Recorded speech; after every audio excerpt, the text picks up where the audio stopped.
Sir elections అప్పుడు sir election campaign అప్పుడు జగన్మోహన్ రెడ్డి గారు పంచాయతీ ఏదైతే భవనాలు ఉన్నాయో దానికి పెయింట్ వేయడానికి 3,000 కోట్లు ఖర్చు పెట్టారని చంద్రబాబు నాయుడు గారు అన్నారు. అదే పవన్ కళ్యాణ్ గారు మనం చూసుకున్నట్లయితే 1000 కోట్లు సంథింగ్ 1000 కోట్ల పైనే ఫిగర్ చెప్పారు. 1300 కోట్లు రంగులు వేయడానికి 1000 కోట్లు తీయడానికి 2300 కోట్లు ఆయన లెక్క చెప్పాడు. ఆ లెక్క చెప్పారు. ఇప్పుడు నిన్న మనం చూసుకున్నట్లయితే 100 కోట్లు కూడా సరిగ్గా చెప్పారు. 101 కోట్లు సంథింగ్ చెప్పారు. ఆ డిఫరెన్స్ చూస్తే మీకేమనిపించింది సార్? అందుకే అదే బడ్జెట్లో ఉన్న లోపాలు. అసెంబ్లీ లోపట ప్రజెన్స్ మేక్ సెన్స్ అనే దగ్గర వితౌట్ ప్రజెన్స్ ఆల్సో ప్రజలకి వాళ్ళని ఆడిన అబద్ధాలు నిజాల రూపంలో వాళ్ళ నోటంపట చెప్పించగలుగుతున్నాడు జగన్మోహన్ రెడ్డి. పంపించిన ప్రశ్నల్లో క్రిస్టల్ క్లియర్గా ఉంది. ఎందుకంటే గత బడ్జెట్లు కూడా మీరు ఫాలో అయితే వాళ్ళు చెప్పినవన్నీ అబద్ధాలని అప్పుడే తెలుసు. చదువుకున్న వాళ్ళు మనం ఎంతమంది ఫాలో అవుతాం అన్న దగ్గర మనకు లేదు కాబట్టి, మనకు తెలుసు కాబట్టి ఆ విషయాల మీద మనం ఎక్కువ స్ట్రెస్ ఇచ్చి మాట్లాడలేదు. రంగులు వేయడం తప్పు, రంగులు వేయకపోవడం తప్పు అంటే ఇప్పుడు అన్న క్యాంటీన్లు అన్నిటికీ తెలుగుదేశం రంగులు వేసి ఉంటాయి. అవును. ఇప్పుడు ఒక్కొక్కరితో ఒక్కొక్క నిర్ణయం ఉంటుంది. దానికి ఇప్పుడు 1,00,000 కోట్లు ఖర్చు అయిందని మాట్లాడాను అనుకోండి, దట్ ఇస్ కాంట్రాడిక్టరీ స్టేట్మెంట్ అంట. అది మనకి ఎందుకు? అది ఓ ప్రభుత్వం చేస్తున్న పనిలో సాంద్రత చూడాలి తప్ప, పంచాయతీ బిల్డింగ్ కట్టారు, బిల్డింగ్ నాకు ఇప్పుడు పింక్ రంగు వేయలేదు లేకపోతే బ్లూ రంగు వేయలేదు అంటే నీ ఇంట్లో నీ బెడ్రూమ్ అది ప్రభుత్వ విధానం అది. సో వాళ్ళు రంగులు వేసుకున్నారు, ఏదో చేశారు, అది నచ్చలేదు నచ్చిందంటే మరి రాళ్ళ మీద రంగులు వేసినందుకు ల్యాండ్ టైటిలింగ్ యాక్ట్కి ఎంత భ్రష్టు పెట్టించారు. లాస్ట్కి ఏమైంది? అవును, ల్యాండ్ టైటిలింగ్ యాక్ట్ మంచిదే, అదే మంచిదని ఇప్పుడు దాని కార్యక్రమం కంటిన్యూ చేయడానికి చూసుకుంటున్నారు కదా. ల్యాండ్ టైటిలింగ్ నేను కొంతమంది రియల్టర్స్తో మాట్లాడాను. సబ్జెక్ట్ డిబేట్ అవుతున్నాను. దీనికి ల్యాండ్ టైటిలింగ్ గురించి మాట్లాడతాము. గవర్నమెంట్కి ఇది హెల్ప్ అయింది కాబట్టి. సో ల్యాండ్ టైటిలింగ్ యాక్ట్ అనే ఉద్దేశం చాలా మంచిది, కానీ అది పెట్టుకునే ఏదైతే ప్రాసెస్ ఉందో అది తప్పు అని అంటున్నారు. దాంట్లో తప్పేం లేదు సార్. 200 కోట్లు ఖర్చు పెట్టి కేంద్ర ప్రభుత్వం ఒక పైలట్ ప్రాజెక్ట్ కింద చేసింది. కరెక్ట్. రెండోది ఏంటంటే దగ్గర 13,000 పైచిలకు గ్రామాలకి సక్సెస్ఫుల్ రేషియోలో రోవర్లు తెప్పించి కరోనా పాండమిక్ టైంలో కూడా చేయగలిగింది. దానిలో ఉన్న ఒకే ఒక తలకాయ నొప్పి ఏంటంటే జగన్మోహన్ రెడ్డి గారి పుస్తకం మీద బొమ్మ వేసుకోవడం, రెండోది ఆ రంగులు రాళ్ళ మీద వేయడం. కాదు సార్, నేను రియల్టర్స్తో మాట్లాడాను. వాళ్ళు ఏంటంటే చాలా క్లియర్గా చదువుతారు కాబట్టి రియల్ ఎస్టేట్ రంగాన్ని గురించి నేను మాట్లాడుతున్నాను. So land titling act initiate అనేది చాలా మంచిది, జగన్మోహన్ రెడ్డిగా పెట్టింది. ఏదైతే ప్రాసెస్ ఉందో ఈవెన్ అది అంటారు తెలంగాణ ఇవ్వడం మంచిదే, ఏదైతే ఇచ్చే విధానం తప్పని అంటారు. సో ఏదైతే వాళ్ళు పెట్టిన ప్రాసెస్ ఉందో కింద 2 వ్యక్తులు ఉంటారు. సో మీ దగ్గర ఏదైనా లిటిగేషన్ ఒక బీ ఫామ్ కానీ అడంగల్ కానీ ఏదైనా తేడా వచ్చినట్లయితే ఈయనేమో పైన అధికారికి చెప్పింది. వీళ్ళిద్దరి దగ్గర డెసిషన్ ఉండేది ఏదైనా సరే చూస్ చేసుకోనికి. సో వీళ్ళిద్దరు ఉంటే వీళ్ళిద్దరు డెసిషనే ఫైనల్. ఈవెన్ కోర్టు కూడా వెళ్ళడానికి కూడా మనకు వీలు లేదన్నట్టుగానే అది మనం చూసాము.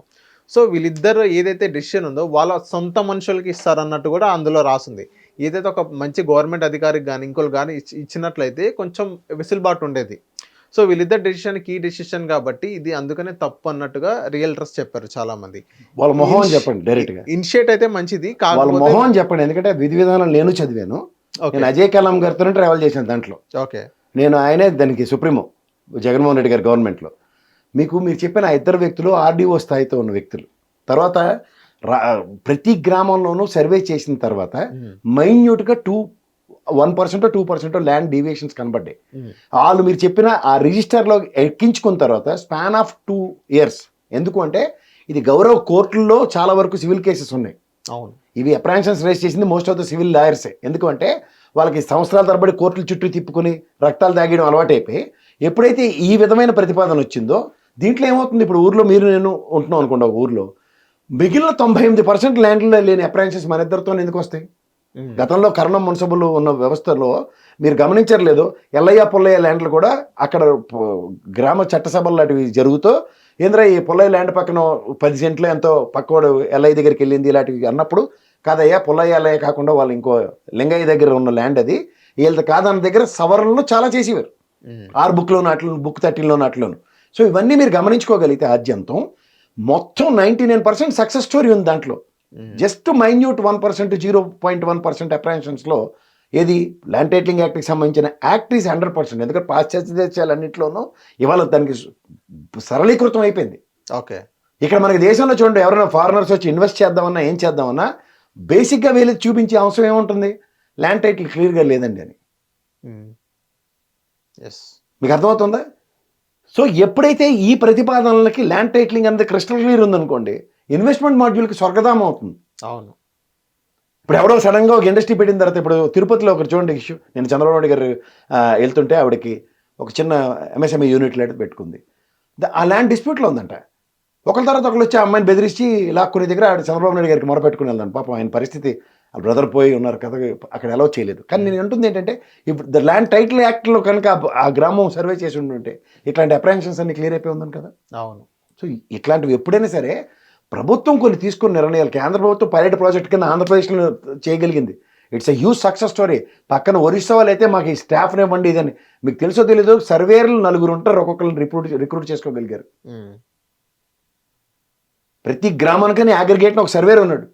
సో ఈ విధమైన ప్రతిపాదనలతో ముందుకెళ్ళిన బృహత్తర కార్యక్రమం బ్రహ్మాండమైన సక్సెస్. కానీ పొరపాటు ఏంటంటే ఆ ప్రిన్సిపల్ సెక్రటరీ చేసిన పిచ్చి పని ఏంటంటే ఆ రాళ్ళకి రంగులు వేయించడం. ఇది అక్కడ భజన ఎలా ఉంటుందంటే, ముఖ్యమంత్రి మనల్ని పొందడానికి ప్రతి ఒడు వేసి ఓవర్ యాక్షన్లకి పేరు చూడండి, అది ఏదో అయినా సరే వ్రతం చెడకూడదు అంటారు, అట్లా అయింది అది. అంతకన్నా వెళ్ళలేదు. అంచేత రియల్ ఎస్టేట్ వాళ్ళు ఏదో చెప్పారు మీకు అన్నది వాళ్ళ పనికిమాలిన ఆలోచనలు బుర్రలను తీమనండి. ఆ బుక్లో 2 ఏళ్ల పాటు దానికి కాలపరిమితి ఉంది. 2 ఏళ్ళు ఆ ఎయిర్ క్లియర్ అవుతుంది. ఇప్పుడు ఉదాహరణకి సర్వే జరగని దాంట్లో బుక్లో ఎంటర్ చేసిన ఉన్నాయనుకోండి, 2 years టెన్యూర్ అంటే మిగిలిన గ్రామంలో అందరికీ ఉంటే మీకు నాకే పంచాయతీ ఉంది అక్కడ. మీకు 10% ఎక్కువ 10% తక్కువ అని చుట్టుపక్కల అన్ని క్లియర్ ఉన్నప్పుడు మీకు వచ్చి చెప్పడం ఎంతసేపు అవుతుంది? ఎన్నాళ్ళు నువ్వు అనుకున్నావు కంటారే, అందులో 4 సెంట్లు నాదే ఉన్నది, ఈ కొలతలు నాది కరెక్ట్ అయింది, ఇంకోటి మీ ఫ్రెండ్ చెప్పొచ్చు 6 సెంట్లు అతను అనుకుంటున్నారు కానీ అది కాదురా బాబు, అందులో నీకు 5.5 సెంట్లే నీకు వస్తున్నాయి, 6 సెంట్ పక్కదానికి పోయిందిరా, సరిపోయింది అని చెప్తారు లెక్క. ఉదాహరణకి ఆ డిఫరెన్స్ ఆఫ్ 10 సెంట్స్ అనేది. గతంలో మున్సిపల్ కారణం గారు అదే పని చేసేవారు.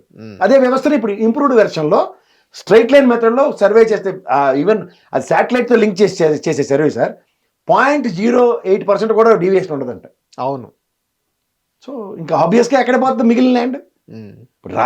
గ్రామంలో 98 మందికి ల్యాండ్కి ప్రాబ్లం లేదు, 2% 1% ఉన్న ల్యాండ్ ప్రాబ్లం వాళ్ళ వద్దరిది కూర్చోబెట్టి సంజాయించి చెప్పడం కూడా సులువు కదా. కోర్టు కేసు కూడా విత్డ్రా అవుతుంది కదా, అందుకే 2 years టెన్యూర్ దానికి. హిట్ టీవీ యాప్ ని డౌన్లోడ్ చేసుకోండి. ఇందులో short news, live news, entertainment movies అన్ని అవైలబుల్ గా ఉన్నాయి. Please download hit TV app. Hit TV యాప్ని ఫ్రీగా డౌన్లోడ్ చేసుకోండి.